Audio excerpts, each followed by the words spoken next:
Hi friends, welcome to Lakshmi కథల హరివిల్లు. మనం ఇప్పుడు పోల్కంపల్లి శాంతాదేవి గారిచే రచింపబడిన ఏటిలోను కెరటాలు అనే కొత్త నవల ప్రారంభిద్దామండి. ఈ నవల కానీ మీకు నచ్చినట్లయితే ప్లీజ్ నా ఛానల్ని సబ్స్క్రైబ్ చేసి అలాగే మీ ఫ్రెండ్స్కి ఫ్యామిలీ మెంబర్స్కి షేర్ చేయండి. పొద్దుటి నుంచి మీ అత్త కనిపించలేదేం దేవత తల్లి? మామగారి సంధ్యావందనానికి అమర్చుతున్న దేవదాసి మెల్లగా జవాబిచ్చింది. రాత్రి బావతో పోట్లాడింది అత్త. పోట్లాడిందా? ఎందుకు? ఈ మాసంలో బావకు పెళ్లి చేస్తానని చెప్పింది అత్త కొంచెం సిగ్గుపడుతూ చెప్పింది. ఆయనేమో తనకేమో అటువంటి తలపులు లేవని, అలాంటి ఆశలేవీ పెట్టుకోవద్దని ఖండితంగా చెప్పాడు. అత్త రాత్రి నుండి ఒకటే ఏడుపు, ఇంకా లేవనే లేదు. మీ అత్తయ్య ఉత్త పిచ్చిదమ్మా. విధి జీవితాన్ని నడుపుతుంటే అంతా మన ప్రతాపమే అనుకుంటుందావిడ నిట్టూర్చాడు రావుగారు. ధర్మపత్ని చెంత లేకుండా చేసిన నాటి దేవతారాధన నిండుదనం కోల్పోయినట్లనిపించింది ఆయనకు. ఏమిటో వెలితిగా తోచసాగింది. మనసు కుదరక మీ అత్తను రమ్మని చెప్పానని చెప్పమ్మా. తను వచ్చాకే భోజనానికి కూర్చుంటాను అని చెప్పాడు. వెంటనే రాలేదు కృష్ణవేణి. నిద్ర మంచం నుండి అప్పుడు లేచి ముఖం కడిగి స్నానమాడి మడిబట్ట కట్టుకుని వచ్చింది. ఏకంగా పూజామందిరంలో దేవుడి ముందు తాటాకు చాపలు అలాగే కూర్చుని ఉన్నారు రావుగారు. దేవుడి మీద కుంకుమ ఉంచి నమస్కరించి భర్త ముందు చేయి చాచి నిల్చుంది తీర్థానికి. అకాల మృత్యుహరణం, సర్వవ్యాధి నివారణం అని పఠిస్తూ ఉద్ధరణలో తీర్థం ఇస్తూనే సహచరుని ముఖంలోకి చూశారు. ఆయన ఆమె కనురెప్పలు ఉబ్బి కళ్ళు చిన్నగా ఎర్రగా అయ్యాయి. రేగిన జుట్టు సరిదిద్దుకోలేదు. ముఖాన అస్తవ్యస్తంగా దిద్దుకుంది కుంకుమరేఖ. ఆమె ఆకృతి అతి దయనీయమైనగా కనిపించింది ఆయనకు. సమస్త దుర్దోష శమనం, శ్రీ విష్ణు పాదోదకం పావనం శుభం. 3 మార్లు తీర్థం ఇచ్చి తీర్థం గిన్నె దేవుడి దగ్గర పెట్టి నమస్కరించి లేచారు ఆయన. తలంచుకుని వెళ్ళి మౌనంగా భోజనం ఏర్పాట్లు చేయసాగింది కృష్ణవేణి. ప్రతిదీ తనతో చెప్పుకునేది ఉండబట్టలేని ఆమె ఆ రోజు మౌనం వహించడం ఆశ్చర్యంగా గొల్పిందాయనకు. కొడుకు మీద అలక కదా ఇది. నాతో చెప్పుకునే లాభం లేదనుకుందేమో. నేను మాత్రం వాడిని సమర్థించక చేసేదేముంది? అన్నీ తెలిసిన నేనే నువ్వు అజ్ఞానంగా ప్రవర్తిస్తున్నావురా అని దండించగలవా? మదనపడ్డారు. భోజనం చేసి తమ గదిలోకి వచ్చారు రావుగారు. ఆయన వెనకే వచ్చిన కృష్ణవేణి మూలకున్న చిరిచాప కింద పరుచుకుని పడుకుంది. అందరూ దేవుడి మీద భక్తితో ఉపవాసాలుంటే నువ్వు కొడుకు మీద కోపంతో ఉపవాసాలుంటావు. భార్య భోజనం చేయకుండా వచ్చి పడుకుందని ఆయన మనసులో కలతగా ఉన్నా పైకి పరిహాసంగానే మాట్లాడారు. అక్కడికి పెదవ కదల్చలేదు కృష్ణవేణి.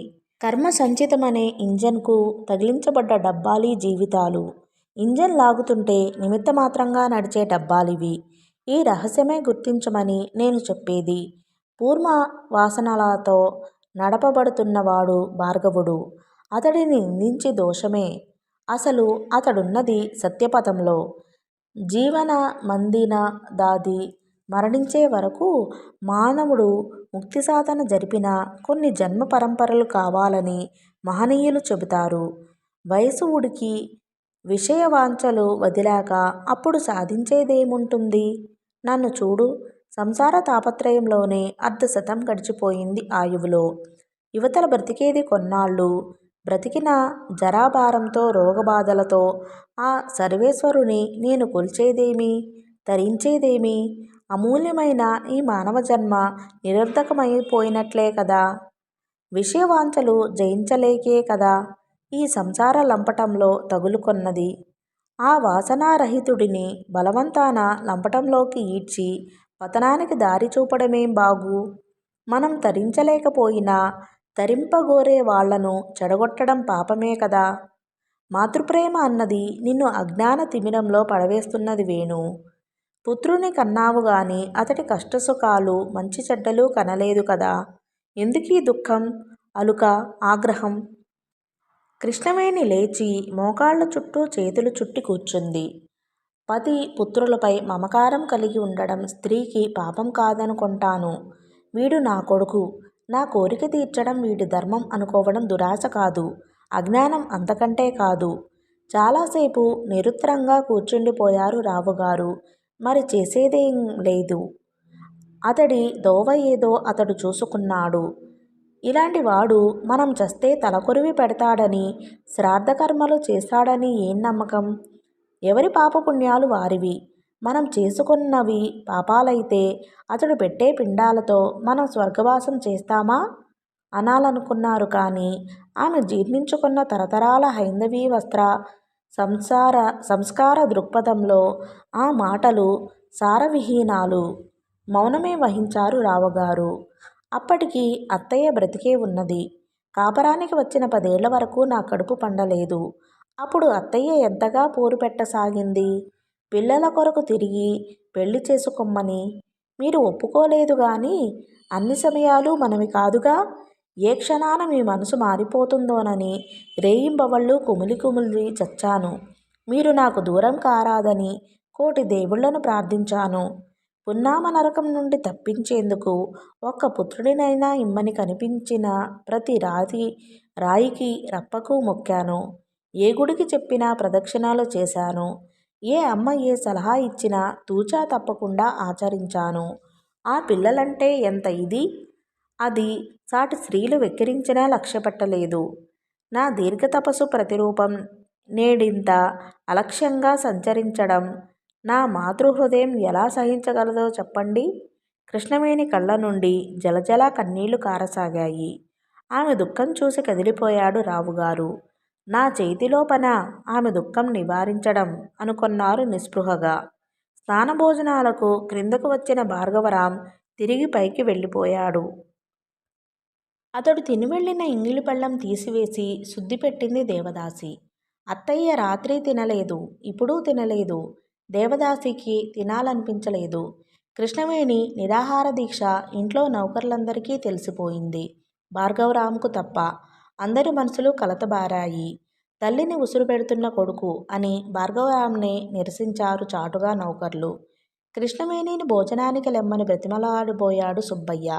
ఆవిడతో 2 కసిరింపులు తిని చేసేదేమీ లేక చేతులు నలుపుకుంటూ వంటగదిలోకి వచ్చివేశాడు సుబ్బయ్య. నాకు ఇప్పుడే పెట్టకు ఆకలిగా లేదు అని చెప్పేసి పైకి వెళ్ళింది దేవదాసి. ఈజీ చైర్లో కూర్చుని అప్పుడే ఏదో గ్రంథం విప్పబోతున్నాడు భార్గవరాం. వచ్చావేం దేవదాసి? అత్తగారి కంటపడితే చెడిపోతున్నావని గోలెడుతుంది. నవ్వబోయి దేవదాసి వివర్ణ వదనం చూసి చటుక్కున ఆగిపోయాడు. అత్త రాత్రి నుండి అన్నం తినలేదు బావా. ఎందుకు? నిదానంగా అడిగాడు. తెలియకే అడుగుతున్నావా? నాకేం తెలుసు? రాత్రి అత్తయ్యతో నువ్వేమన్నావు? ఓహో అదా! హఠాత్తుగా గాంభీర్యం దాల్చాడు. బండా అని అమ్మ ఏనాడో నామకరణం చేసింది. ఇలా తను ప్రాణాచారం పడితే బండలో చలనం కలుగుతుందా? నాకు మనశ్శాంతి లేకుండా చేసి ఈ ఇంట్లో నిలవలేకుండా చెయ్యడానికి ఈ చర్యలు. అత్తయ్య కోరికలో అన్యాయమేముంది బావా? తల్లి కోరిక తీర్చడం తనయుని ధర్మమే కదా. జాలిగా ప్రార్థనాపూర్వకంగా అడిగింది. నీకు తెలియదు దేవదాసి, అదంత సులభం కాదు. నాలో ఒక నిశ్చయమంటూ జరగలేదు. ఒకరు కోరిక తీర్చడం కోసం గృహస్థాశ్రమం స్వీకరించానంటే ఒక క్షుద్రకీటకం శరీరంలోకి పరకాయ ప్రవేశం చేసినట్లు నా మనసు రగిలిపోతుంది. ఆ జీవితమంతా జుగుప్సాకరమో బాధావహమో ఊహించు. చాలు, ఇటువంటి వాద ప్రతివాదనలెన్నో ఇదివరకే జరిగాయి. ఇక వాదన కొనసాగిస్తే ఇంతకు ముందు వచ్చిన సమాధానాలే ఇప్పుడు వస్తాయి.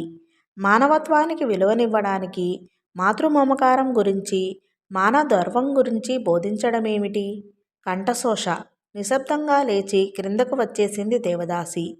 ఇంట్లో 2 ఆడకూతుళ్ళు ఆ భోజనమండగా తను ఆకువేసి కూర్చోవడం ఎలాగో పాలుపోలేదు సుబ్బయ్యకు. అపరాహ్నం దాటిపోయింది. దేవతమ్మ, తమరికి వడ్డించనా? అర్ధరాత్రి నుండి తినలేదు. నాకు ఎలా తినబుద్ధి అవుతుంది సుబ్బయ్య గారు? కన్నీళ్లను బలవంతాన ఆపుకుంది దేవదాసి. కాలుగాలిన పిల్లిలా తిరిగి కృష్ణవేణి గదిలోకి వచ్చాడు సుబ్బయ్య.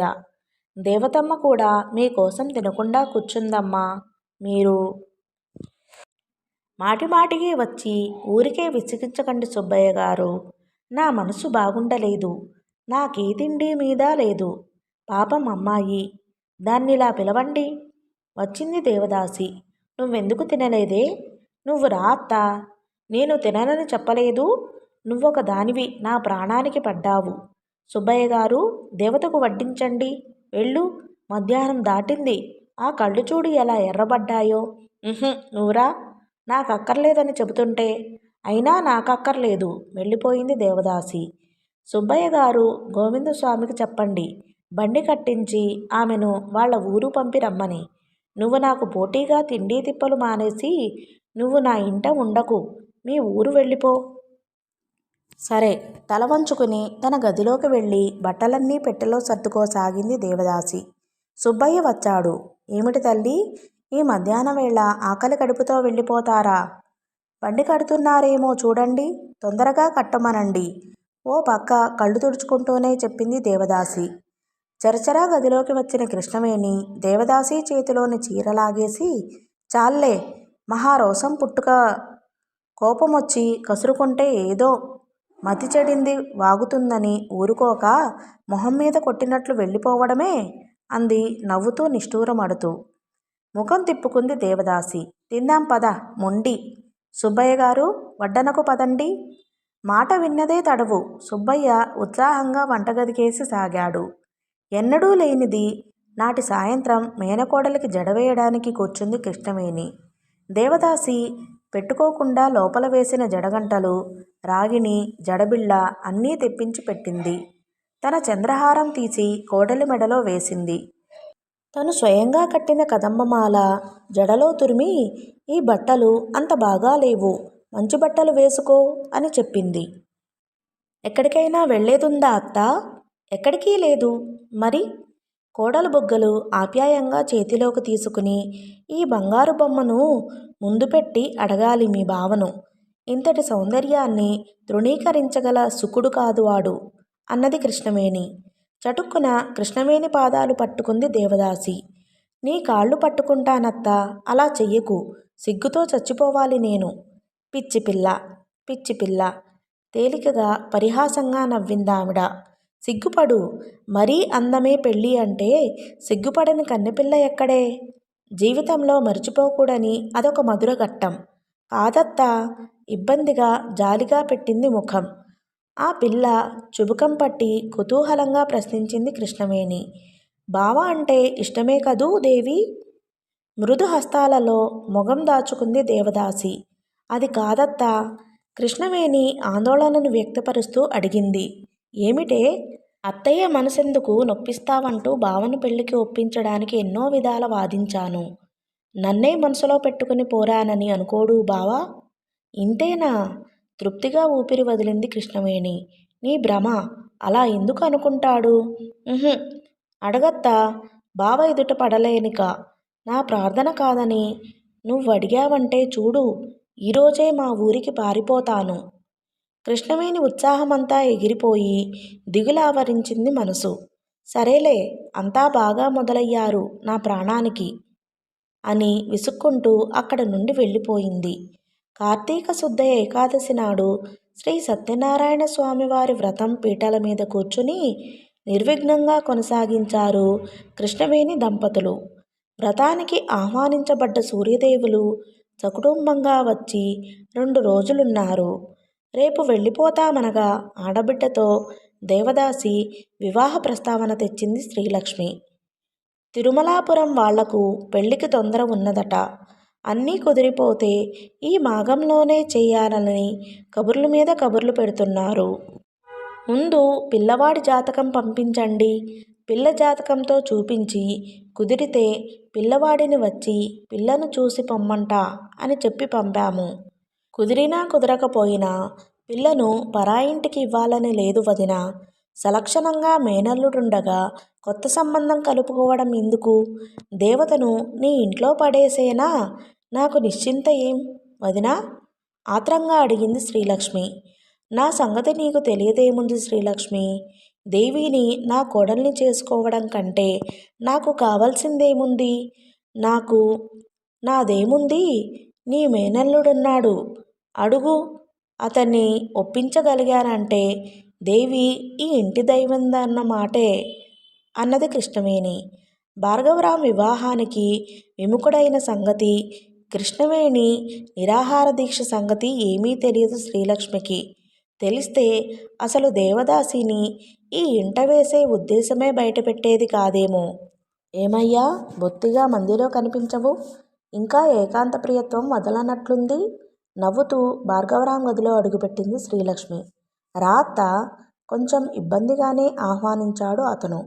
చిన్నప్పుడు తనను చంక వేసుకుని తిప్పిందే అయినా బాగా పెద్దయ్యాక అంత చనువు తీసుకుని మాట్లాడింది కాదు. కొంచెం బెరుకుగానే ఉందతడికి ఆమెతో సంభాషించడం. డొంక తిరుగుడేమీ లేకుండా వచ్చిన విషయం సూటిగా బయటపెట్టింది. దేవతను కోడల్ని చేసుకోమని అడిగితే నాదేముంది, నీ అల్లుడిని అడుగు పొమ్మంది మీ అమ్మ. చెప్పు అల్లుడు, నేనేం పరాయిదాన్ని కాదుగా. మనసులో ఉన్నదేమిటో నిర్మొహమాటంగా చెప్పేసేయ్ గతుక్కుమన్నాడు భార్గవరాం. ఇన్నాళ్ళు తను పీడించింది కాక ఈమెను కూడా నా మీదకి పంపిందా? నన్ను బ్రతకనిచ్చేట్లు లేరు చిరాకు పడ్డాడు.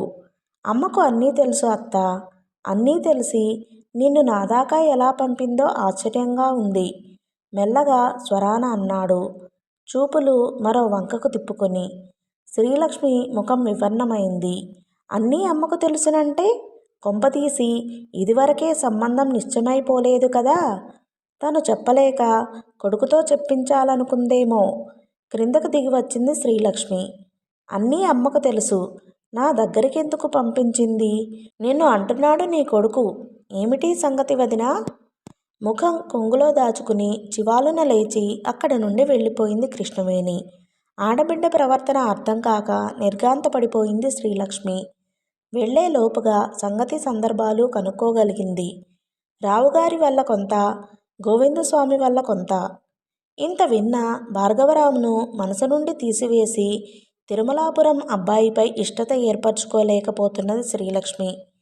తల్లితో వెళ్ళిపోవడానికి బట్టలన్నీ సర్దుకొని యాంత్రికంగా తయారవుతున్నదే గాని దేవదాసి హృదయంలో అస్పష్టమైన ఆరాటం, చెప్పలేని దిగులు ఆవరించాయి. బావ నన్ను కోరడం లేదు, అయినా ప్రేమిస్తున్నాడు.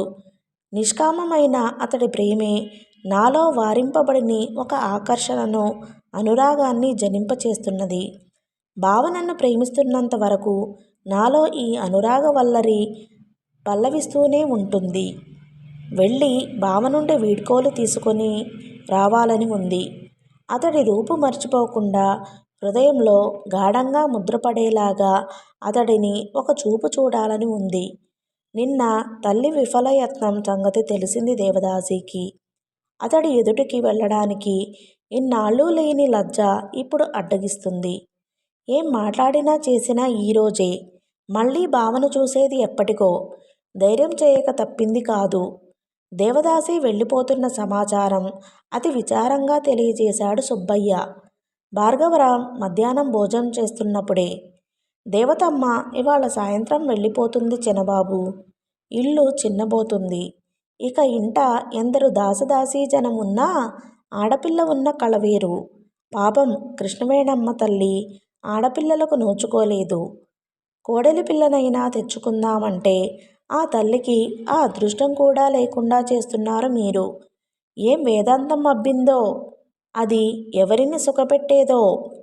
ఒక అమూల్య వస్తువును పోగొట్టుకున్నానని విచారించే రోజు ఒకటి నా జీవితంలో వస్తుందా? అప్పటి నుండి భార్గవరాంలో మదన ప్రారంభమైంది. దేవదాసి చెప్పిపోవడానికి వచ్చినప్పుడు చదవాలని తీసుకున్న పుస్తకం గుండెల మీద ఆంచుకుని ఈజీ చైర్లో వాలి ఉన్నాడు. ఈ ఆలోచనతోటే సతమతమైపోతూ. వెళ్ళొస్తా బావా. తల వంచుకుని బొటనవేలుతో నేలను రాస్తూ నిల్చున్న దేవదాసి వంక చూసి చివరకు అప్పుడు మెల్లగా, వెడుతున్నావా? మళ్ళీ నిన్ను ఎప్పుడు చూస్తాను? తల కొద్దిగా పైకెత్తి సన్నగా నవ్వింది. నీ తలపు నేనైనప్పుడు ఆత్మ జగత్తులో అనునిత్యం. దీర్ఘంగా తన ముఖంలోకి చూస్తూ బరువుగా వదిలిన అతడి నిట్టూర్పులో అతడి మనస్సంతా స్ఫురించినట్లు అనిపించింది దేవదాసికి. దేవదాసి మరేదో అనేలోపుగానే తల్లి హడావిడిగా వచ్చింది. వెళ్ళొస్తాను అల్లుడు. మంచిదత్తా. పదదేవి, బండి కట్టారు. తల్లిని అనుసరిస్తున్న దేవదాసి ఒక క్షణం ఆగి వెనుతిరిగి చూసింది. చివరిచూపు అనుకుంటూ ఆవేదన భరితాలైన భావచూపులు ఎదుర్కొనలేక చూపులు తిప్పుకొని కదిలి వడివడిగా వెళ్ళి తల్లిని కలిసిన దేవదాసికి ఎక్కడో విన్న పాట గుర్తుకు వచ్చింది. వియోగ వేళలా విరిసే ప్రేమల విలువను కనలేవా? భగవాన్, నన్ను పిచ్చిదాన్ని చెయ్యకు అనుకుంది. గోపాలదేవులు భోజనానంతరం ఓ కెనుకు తీసి అప్పుడే లేచారు. దేవతా, ఈ వేళ భాగవతం తీసుకో, రుక్మిణీ కళ్యాణ ఘట్టం చదువు అన్నారు మనవరాలితో. మొన్న అష్టమ స్కందంలో వామన చరిత్ర దాకా చదివాను కదా తాతయ్య, అది వదిలేసి రుక్మిణీ కళ్యాణం చదువనా? ఎందుకు? రుక్మిణీ కళ్యాణమే చదువమ్మా. రుక్మిణీ కళ్యాణ ఘట్టం చదివితే కన్నెపిల్లకు తొందరగా పెళ్ళవుతుందట సన్నగా నవ్వారు గోపాలదేవులు. సిగ్గుపడింది దేవదాసి. ఇటు చూడు దేవతా, ఈ చేతిమీద వాపు చూడడం మూడవసారి. 7 సార్లు ఈ వాపు ఎక్కి దిగితే భగవంతుని పిలుపు అందినట్లే. నాకే కోరికలు మిగిలి ఉండలేదు. నీ పెళ్లి చూడాలని మాత్రం ఉంది. ఆ కాస్తా చూస్తే ఇక చూడవలసిందేమీ ఉండదు. భగవంతుడు ఎప్పుడు పిలిచినా తయారే. గోపాలదేవుల ఆరోగ్యం ఈ మధ్య కొంత దెబ్బతిన్నది. వెన్నుపోటుతో కీళ్ల నొప్పులతో బాధపడుతున్నారు. ఏనాడు ముక్కుచీది పడిచం పట్టింది కాదు ఆయనకి. సిగ్గుపడుతూనే దశమస్కందం విప్పింది దేవదాసి. శ్రావ్యకంఠంతో రుక్మిణీ కళ్యాణ ఘట్టం తాతగారి కన్నుల ముందు నిలుపుతున్నా దేవదాసి మనసు మాత్రం పరిపరి విధాలుగా పోతున్నది. మేనత్త ఊరి నుండి తిరిగి వచ్చినప్పటి నుండి ఆమె జీవితంలో గ్రహణం పట్టినట్లుగా ఉంది. కన్న సహజమైన ఉత్సాహానందాలు హరించుకుపోయి బరువుగా గంభీరంగా ఉంటున్నది. ఎప్పుడూ ఏదో పోగొట్టుకుని వచ్చినట్లుగా మనసు దేనినో వెతుకులాడుకుంటుంటుంది. మనసును మరిపించే ప్రయత్నంలో తొలుతటి కంటే ఎక్కువ కాలం తాతగారి సేవలో గడుపుతుంది. ఆనాడు మధ్యాహ్నం సూర్యదేవుల భోజనం చేస్తుండగా శ్రీలక్ష్మి చెప్పింది, ఈరోజు మామగారు చాలా సుస్థిగా కనిపించారు. పూజకు బావి నుండి నీళ్లు తీసుకోబోయినప్పుడు బావిలో చేదవేసి తూలారట దేవత చెప్పింది. సూర్యదేవులు చేయి కడిగి లేస్తూనే తాంబూలం కూడా వేసుకోకుండా తండ్రి గదిలోకి దారి తీశారు. రుక్మిణీ కళ్యాణం అయిపోవచ్చింది. గోపాలదేవులు కన్నులు మూసుకుని పారవస్యం అభినయిస్తున్నారు. మనవరాలి గానానికి లయగా తల ఆడిస్తూ. సూర్యదేవులు వెళ్ళి నిశ్శబ్దంగా మంచం మీద కూర్చున్నారు. చదువుతున్నది అయిపోయే వరకు. అయిపోతూనే అన్నారు, ఇవాళ చాలా సుస్థిగా కనిపించారంటుంది మీ కోడలు. ఎలా ఉంది నాన్న? ఇవాళ అంత బాగుండలేదు ఒంట్లో. పంతులు నీలయ్యకు కబురు చేయనా? సాయంత్రం వచ్చి చూడమని. ఎందుకు? అక్కర్లేదు. మరణకాల రోగాలకు మందులేమిటి? దేవుడు పిలుస్తున్నాడని ఆనందంగా ఉంది నాయనా. కానీ దేవత పెళ్ళొక్కటి చూసిపోవాలని ఉంది. తాంబూలం చిలక చుట్టి తెచ్చి మామగారి ఎదుట తనిస్తే బాగుండదని కూతురి చేత ఇప్పించింది భర్తకు శ్రీలక్ష్మి. రేపు దశమి రోజు తిరుమలాపురం వాళ్ళు వస్తున్నామని కబురు చేశారు మామయ్య. తొందరగా దేవతను ఒక అయ్య చేతిలో పెడితే నిశ్చింత అని మీ అబ్బాయితో పోరుతూనే ఉన్నాను. ఆయనేమో ఏవేవో వ్యవహారాలలో మునిగి కూతురు పెళ్లి పట్టించుకోవడం లేదు. వాళ్ళైతే వచ్చి చూడని, అన్నీ సక్రమంగా కుదిరితే చేసేదే అని లేచారు సూర్యదేవులు. తిరుమలాపురం వాళ్ళు పెళ్లి చూపులకు వస్తారన్న రోజు దేవదాసి మనస్థితి వర్ణనాతీతం. ఇక పెళ్లి చేసుకోవాలని లేదు. మనసులోని మాటను ఎలా బయటపెట్టగలదు? ఎందుకని అడుగుతారు? నా మనసు బావ మీద నిలిచిపోయిందని చెప్పగలనా? బైరాగి వాడి మీద ప్రేమేమిటని అది పరిహాస కారణమవుతుందేమో. గదిలో ఒక్కతే ఉండిపోయి ఇదే ఆలోచిస్తున్నది. తాతయ్య తన పెళ్లి చూసి పోతానంటున్నాడు. పరమపదానికి వేంచేస్తున్న వేళ ఆ మనిషి అంతిమ కోరిక తీర్చకపోవడం మహాపరాధమే అవుతుంది. తననెక్కువగా ప్రేమిస్తున్న తాతయ్య కోరిక నిరాకరించడమూ అసాధ్యమే. పోతే ఆడది బ్రహ్మచారిణిగా ఉండడం సమాజము తల్లిదండ్రులు అంగీకరించరు. మనసు చంపుకుని ఏది జరిగినా తలవంచక తప్పదు. బావ చెప్పినట్లు అది నాటకమే కానీ అదే రాజయోగమని సంతృప్తి పడక తప్పదు. ఒకనాడు బావకు చెప్పిన బుద్ధి ఇప్పుడు తన మనసుకే చెప్పుకోక చేసేది లేదు. ప్రాపంచిక సుఖాల యందు ఒక కారణంగా బావకు ఆసక్తి నశించితే తనకు మరొక విధంగా ఆసక్తి తప్పిపోయింది. మార్గాలు ఏమైనప్పటికీ ఇద్దరున్న పరిస్థితి ఒక్కటే. తన ఆకర్షణ నుండి తప్పించుకొని ఆధ్యాత్మిక పదంలో మనసును స్థిరంగా ఉంచుకొనలేక బావ, భావన పొందలేక తను వేదనాగ్నిలో దహించబడుతున్నారు. తిరుమలాపురం వాళ్ళు వచ్చారు. తల్లి వెంటనే వెళ్ళి పెళ్లిచూపులకు మరబొమ్మలాగే వెళ్ళి నిల్చుంది దేవదాసి. పిల్ల నచ్చకపోవడమన్న సందేహం ఎవరికీ లేదు. ఆ నోట ఆ నోట పిల్ల సౌందర్య ప్రశంస వినే వాళ్ళు ఈ సంబంధానికి వచ్చారు.